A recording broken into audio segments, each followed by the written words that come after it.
tuviste 2 o 3 romances, si fuiste la esposa o fuiste la amante.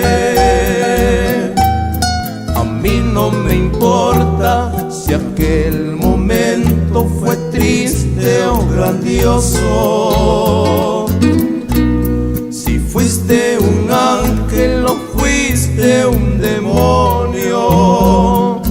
Yo te quiero así, porque eres mía en el presente. Y si me amas no creo que seas mala, tal como lo dice la gente.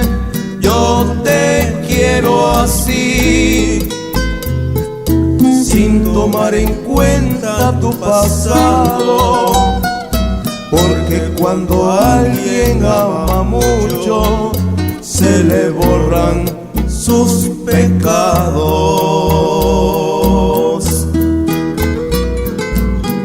Los bohemios.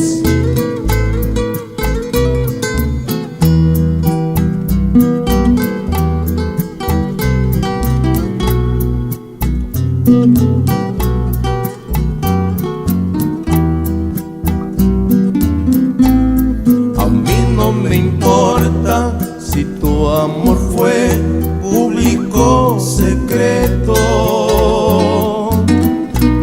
si fuiste la miel o fuiste el veneno.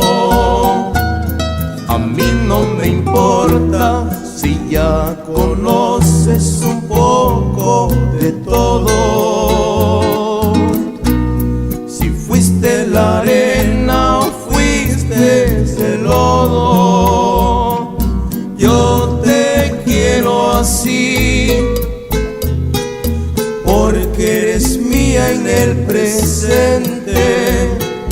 Y si me amas no creo que seas mala, tal como lo dice la gente.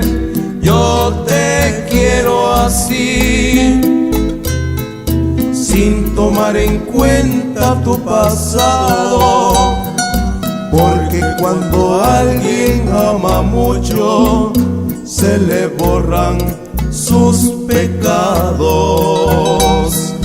Porque cuando alguien ama mucho, como tú a mí, mi amor, se le borran sus pecados.